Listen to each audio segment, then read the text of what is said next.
Y cuando llegaron al lugar llamado de la Calavera, le crucificaron allí y a los malhechores, uno a la derecha y otro a la izquierda. Y Jesús decía: Padre, perdónalos porque no saben lo que hacen. Y repartieron entre sí sus vestidos, echando suertes.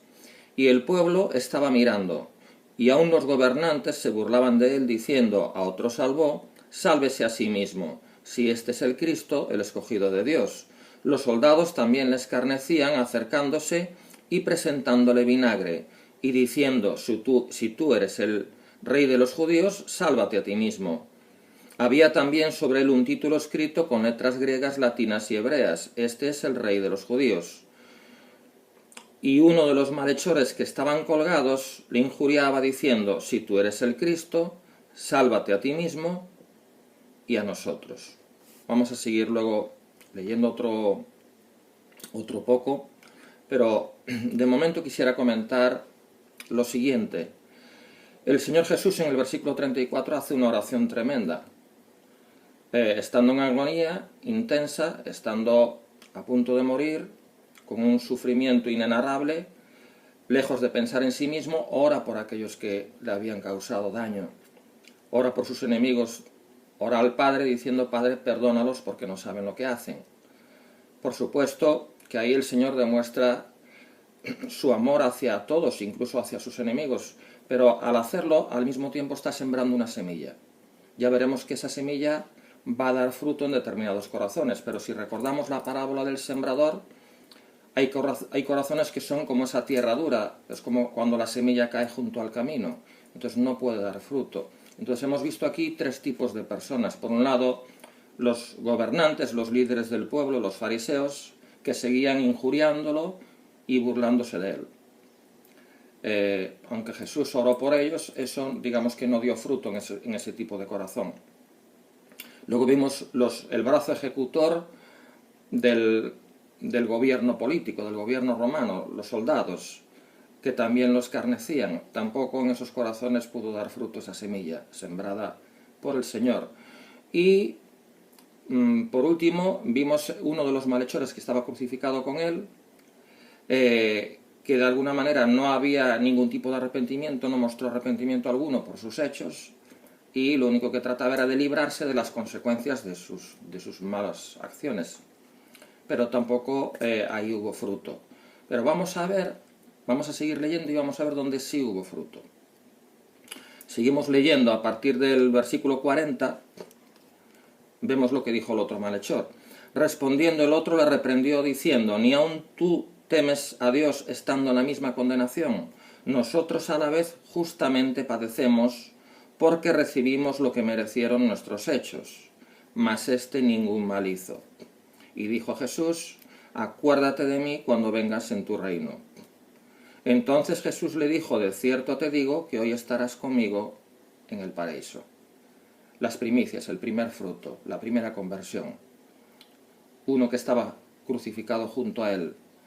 Entonces vio la actitud de Jesús, vio cómo él no solamente perdonó, sino que oró por sus enemigos, por aquellos que le habían hecho daño, y eso fue suficiente para traer convicción de pecado y creer en él y rogarle que se acordara de él. Suficiente para ser salvo. Para la salvación no se requirió más que creer en Jesús y creer en su sacrificio y en su sangre. Punto. Luego hay otro tipo de experiencias que tienen que ver con el crecimiento espiritual y otras consecuencias que quizás más adelante veamos, pero hablando solamente de salvación, la fe en Jesús es suficiente, como vemos en este pasaje claramente. Vamos a seguir leyendo. Versículo 44. Cuando era como la hora sexta, hubo tinieblas sobre toda la tierra hasta la hora novena. Y el sol se oscureció y el velo del templo se rasgó por la mitad. Entonces Jesús, clamando a gran voz, dijo: Padre, en tus manos encomiendo mi espíritu. Y habiendo dicho esto, expiró. Cuando el centurión vio lo que había acontecido, dio gloria a Dios diciendo: verdaderamente este hombre era justo. Segundo convertido, segundo fruto, el centurión romano. Aparentemente no era fácil que un centurión romano pudiera convertirse. Bueno, allí mismo se convirtió. Dio gloria a Dios públicamente y reconoció que Jesús no era cualquier hombre, era hijo de Dios. ¿Qué fue lo que hizo o provocó la conversión de este centurión, de este hombre? Bueno, pues claramente tenemos que ir a la palabra, como siempre, donde están todas las respuestas, y la respuesta la encontramos sobre todo en Marcos capítulo 15. En Marcos capítulo 15, versículo 39, dice: y el centurión que estaba frente a él, viendo que después de clamar había expirado así, dijo: verdaderamente este hombre era hijo de Dios. Quizás se ve un poquito más claro en la versión antigua, donde claramente dice que lo que impresionó o impactó la vida de aquel centurión fue la forma en que Jesús expiró, es decir, ese clamor que salió de su boca al expirar fue lo que realmente impactó su vida. ¿Y qué fue de qué forma expiró Jesús? Pues lo acabamos de leer en Lucas 23. En el versículo 46, Jesús, clamando a gran voz, o sea que lo oyó el centurión perfectamente, clamando a gran voz, dijo: Padre, en tus manos encomiendo mi espíritu, y habiendo dicho esto, expiró. Es decir, que las últimas palabras que impactaron el corazón del centurión romano, las últimas palabras que salieron de la boca de Jesús, porque acto seguido expiró, fue: Padre, en tus manos encomiendo mi espíritu.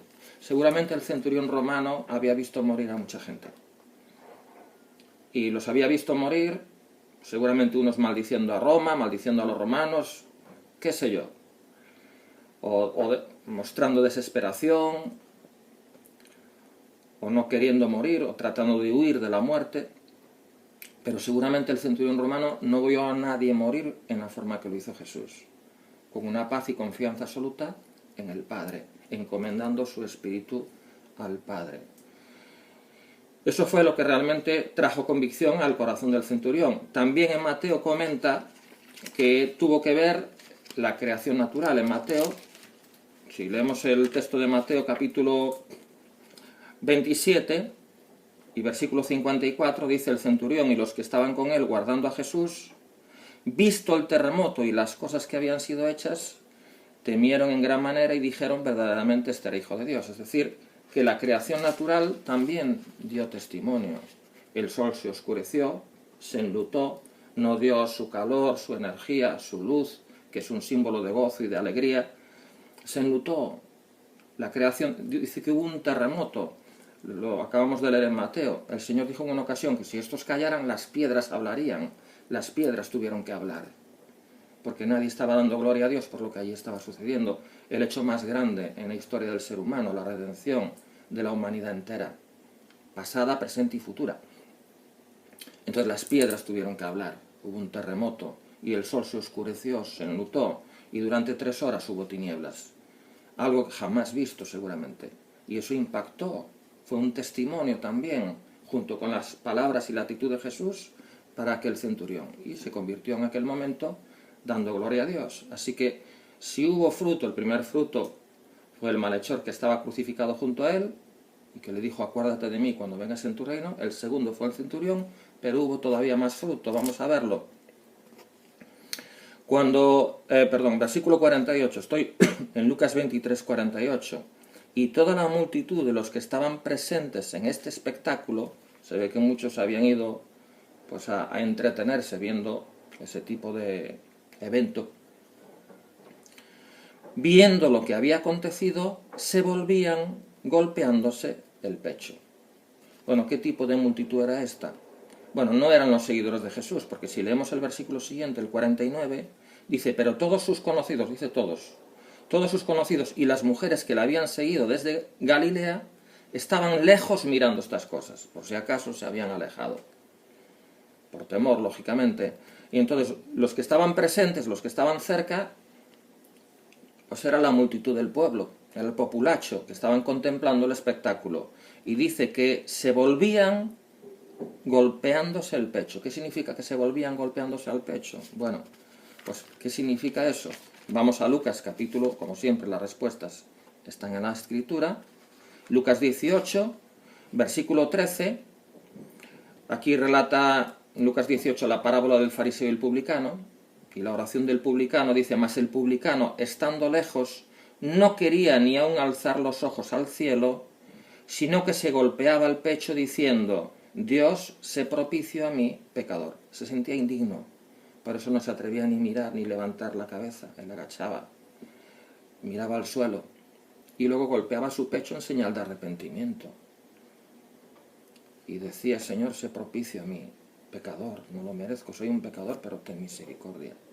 Y fijémonos que aquí es la misma actitud. Dice en Lucas 23, 48, que toda esa multitud que estaban presentes en el espectáculo se volvían. ¿Para qué se volvían? Para no mirar. Les daba vergüenza, sentían vergüenza de sí mismos por lo que estaba aconteciendo. Quizás muchos de ellos se le habían dicho a Pilato: crucifícalo.